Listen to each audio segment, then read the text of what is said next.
Hi guys, and welcome back to another DrAce video, and today we're going to be playing MotoGP 21. We're going to be using Wayne Gardner's Honda NSR 500, and we'll be tackling a time trial right here in the Red Bull Ring of Spielberg. So we're here in Austria, crossing the line now to begin our time trial challenge. I am hoping to get the world record, but I'm not too sure if it'll be able to be done here today, but I'll be giving it 120% effort to try and get onto the highest point of the leaderboard. Now, to be honest with you, my leaderboard status compared to the likes of Ride 4 is looking a bit bleak. I haven't tackled any particular time trials, and I haven't really gone for it in any particular races. However, I do really love the 500cc's, and I wanted any excuse to use them again. And I find it more challenging, but also more enjoyable than the other classes right now. I don't know what it is about the 500s, but I am really enjoying them. Of course, utilising Moto 3 and then jumping onto the 500 was certainly a challenge. It was very difficult to keep the front end of this motorcycle down. The Honda really wanted to wheelie in every other corner. And of course, the super gentle amount of acceleration you have to give to make sure that you don't mess up your traction and throw yourself off of the bike.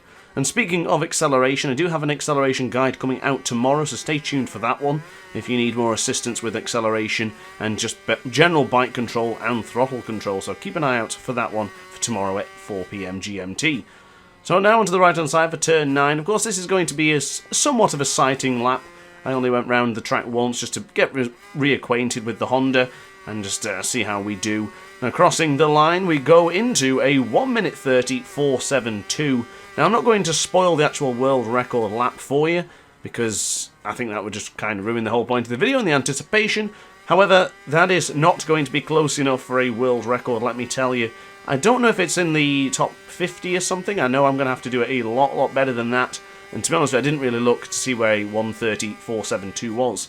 Now, on the previous lap, you did notice, I'm sure, that we had a horrific amount of wheelie coming out of turn 3. It wasn't ideal, but I'm still getting very much used to the 500cc's. When I raced in Brno with Wayne Gardner a couple of weeks ago, I didn't really find the bike accelerated too strongly or had too much of a wheelie problem.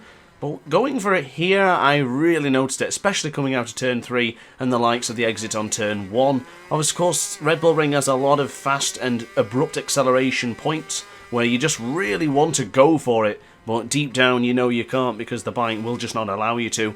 So onto the left hand side for turn 6, again right there, a little bit too much of acceleration, just chucking the back end out. You lose a significant amount of time doing that. It is really not advised. Of course, I've made that mistake too many times in the past, and it'll probably be made many more. But already up in this personal sector of Sector 3, personal best for us, into turn 9.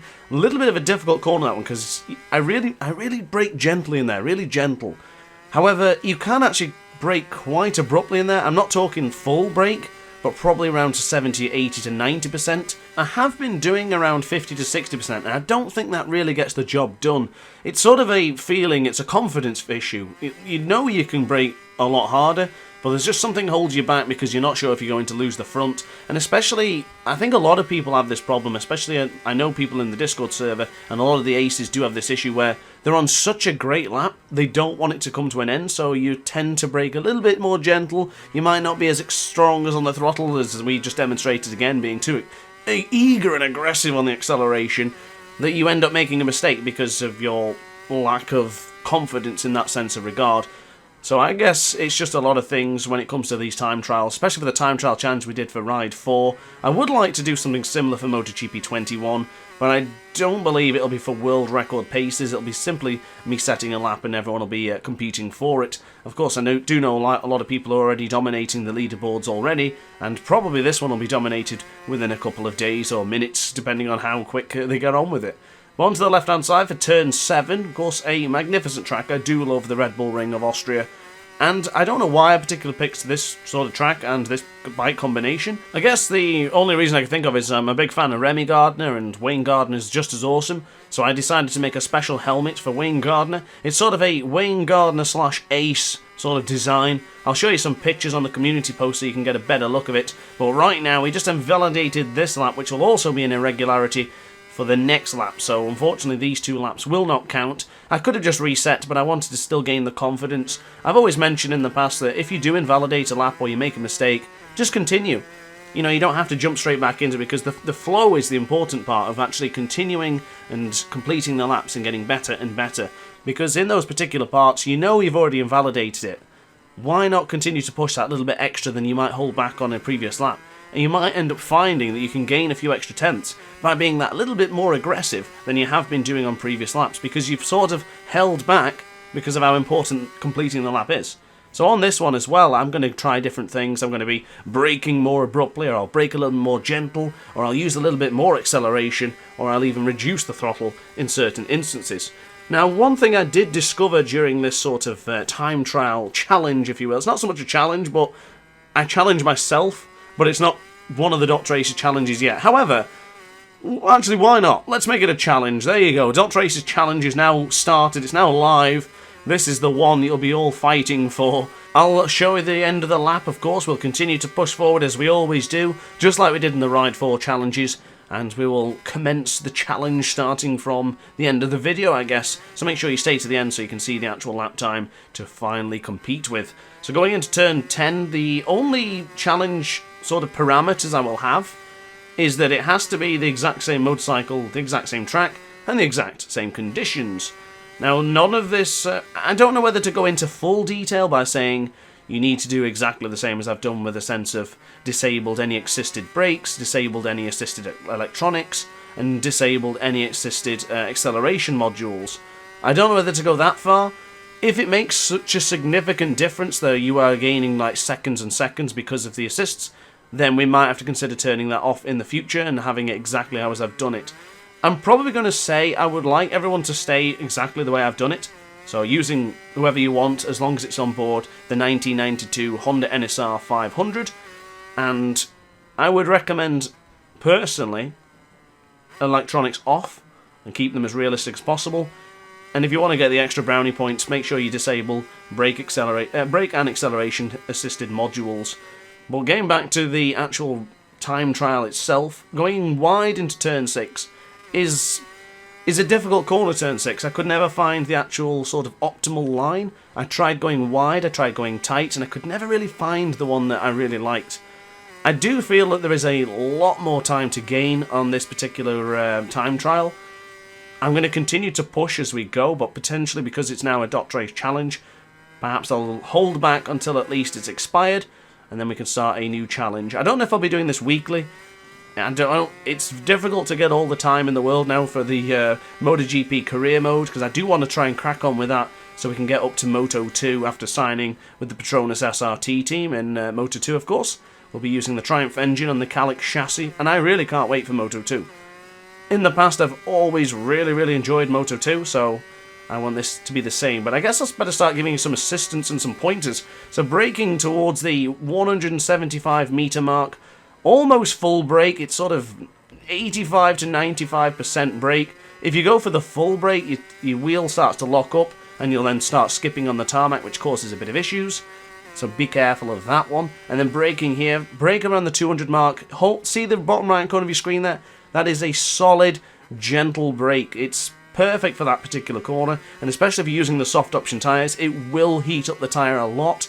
But just be confident and just be brave. And then brake into the left-hander of turn 6. Again, do not fully brake there and change, because we've been through this with MotoGP 21 braking guide. If you brake and turn the motorcycle at the same time, you're only going to turn the rear wheel, and you're going to have a bad time. So going out of turn 8, pretty well navigated there. Make sure you don't abuse the track limits, just like Jorge Martin did last season, and gave it the victory to Marco Bezzecchi. And into turn 9, a little bit too wide there, but we still managed to hold the line. Bit of a wheelie coming into turn 10, and that has completely scuppered our 2.5 tenths of a second advantage compared to our previous lap time, which of course was the best. So back from the pits with new fresh tyres, soft option front and medium rear. The soft option front does not get used very much in these situations for me. I do tend to find the soft option just degrades that a little bit too much. However, here in the time trial, of course, there is no sort of tyre wear, so the soft option is an absolutely fine and dandy choice. Now, braking into turn 2 and then up into turn 3, holding the line, braking very late and very gentle, coming out here on turn 3, giving it everything we've got, and we still managed to wheelie and still managed to invalidate the lap by just wheeling that little bit too much. Now, there's one thing I did discover on this particular sort of time trial, which I was not aware of and I was not ready to tackle just yet. I did plan to do this in a future video. However, I had to use or utilize some of the manual gears. Now, I usually run with semi-automatic gears. I do all of the downshifts myself, but I do allow the game to do the upshifts themselves. Now, I've found that because of the semi-automatic upshifts, it doesn't really work in the sense of when you wheelie, because you can't generate enough sort of revs to get the game to sort of lift it up a gear whilst in semi-automatic without the bike wheeling. So what I did incorporate was incorporating just the upshifts on particular parts, such as on the exit of turn 3 and on the exit of turn 10. And quite possibly the do or die section, as in sector 1 straight after turn 1 after braking at 175 metres into the difficult right-hander to turn 1, pushing it out, using upshifts as much as you can to keep that bike down, and you see still a big chunk of wheelie coming out of that corner. It is so difficult to keep the front end down of this Honda, but that is part of the challenge. That's what makes it so rewarding when you do chuck in a great lap time. So being very gentle and very smart with the upshifts, you can get a very good lap time here in the Red Bull Ring of Austria. And I would definitely incorporate these sort of tactics for the next coming challenges, whatever I decide to do, if we're going to be sticking with the 500cc's. Now into turn 4, a little bit of eagerness on my part, gave it a little bit of a rear tyre slide, but holding the acceleration to about 80 to 95%. I didn't really go 100% with the throttle, and it's so different because after playing so much Moto 3 recently, and that is just the right trigger is well and truly pinned. I almost come back with cramp after finishing 20 laps as such. But I would definitely recommend not honing your Moto 3 tactics and honing something more like your experience with Moto 2 or MotoGP as we get completely out of shape going into turn 9, which has completely invalidated and ruined that lap. I'll tell you what, that would have been a very decent lap time. We probably would have gone for maybe a 1:29.4 if we managed to keep on both wheels and managed to stay on the tarmac, but unfortunately it didn't quite happen there, so we've still got a lot to learn.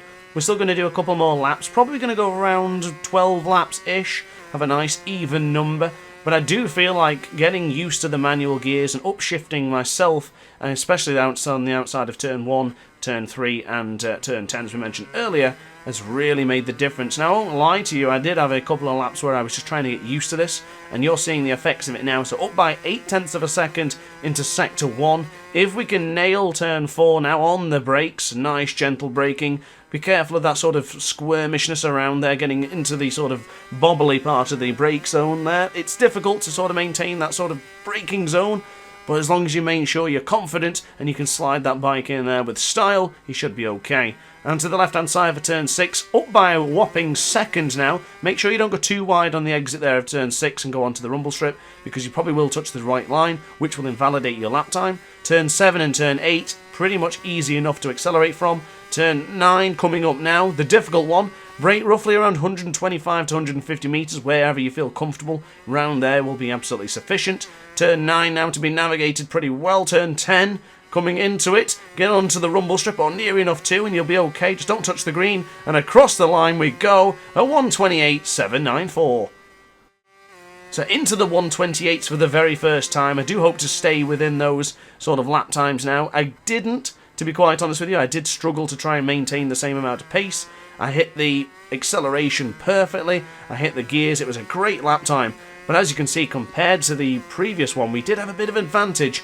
But then I struggled with the upshifts to really nail the right timing. So braking into turn 3, a little bit out of shape, went for a sort of wider line to come into the corner, and then utilising that good acceleration coming out of turn 3. We're beating the other Ghost right now, so we're up on their personal best by roughly about 0.2 of a second. If we get the brakes into turn 4 right, we should be experiencing similar lap times. Now onto the right-hand side for turn 4.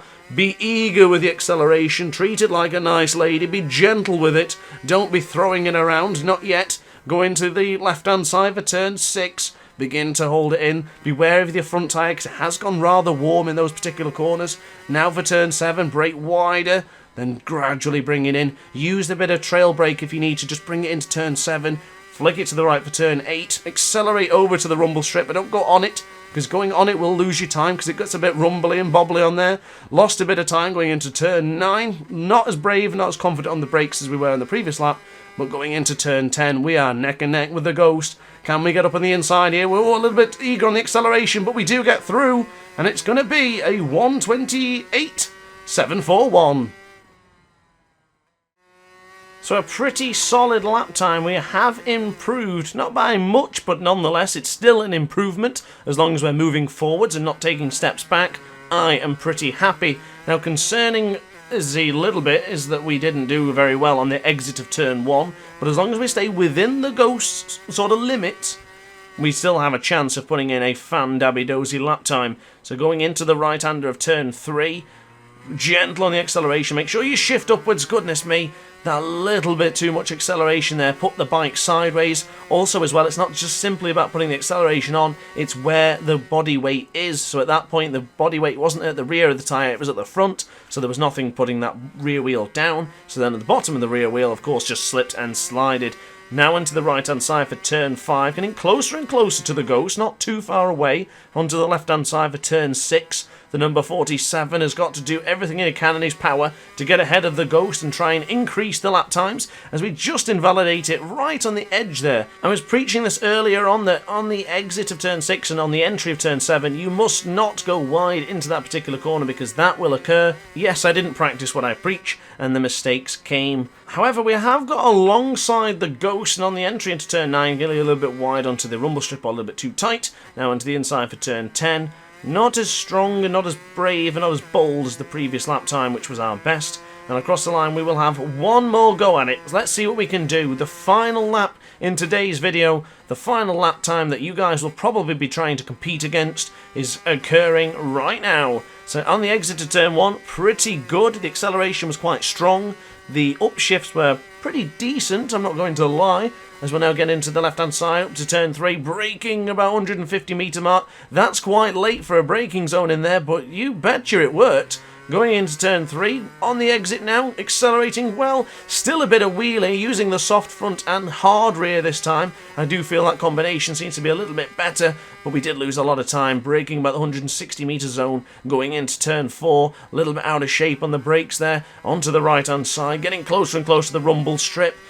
Right hand side of the tyres looking a bit warm, bit toasty on the soft front. Now into the left hander, getting a bit out of shape for turn 6. A little bit too abrupt on the brakes there. Begin to line the bike up, get the wheels parallel, then start braking into turn 7. We're going to be close here, guys. This is going to be a decent lap time if we can keep it going. Onto the right hand side for turn 8. Getting behind the Ghost, or at least alongside him. Going onto the rumble strip, we've invalidated the lap time. Goodness me, these things happen, but I guess the lap time to beat will be a 1:28.741, as we aren't going to improve here. We might actually just improve, but I don't think it's going to be done. As we get alongside the Ghost, we lost a little bit of time, and there you go, we would have roughly stayed the same. So guys, those are the lap times on screen right now. A 1:28.741 is the challenge to beat. Let me know in the comment section down below if you enjoyed this video, and also let me know if you managed to beat the lap time. Stay tuned with me in the Discord server if you haven't joined already, and we will discuss the plan. Now I guess it's time to see as if it's world record worthy. Let's put the suspension to bed and find out if we did nail the world record. And unfortunately not, we didn't. Sorry for the tension, but we managed 3rd place, so a podium finish on the global leaderboards right now. You can't be mad at that. I think that was a damn decent effort, and I'm still pretty pleased considering it's only 0.8 of a second behind the Frenchman in the lead position. So of course the guy ahead of me, the fellow Brit, has got disabled balance performance and moderate assisted braking. Again, as I mentioned earlier, if you want full integrity for the challenge, you will probably do exactly what I've done, the same as I have. No assisted braking and no assisted electronics. But upon that note, guys, I guess that's going to be it. So I really hope you enjoyed the video. Like, comment and subscribe if you did. Hit the notification bell to be alerted to every single DrAce upload. And I will see you next time. Thanks for watching, guys, and ciao for now.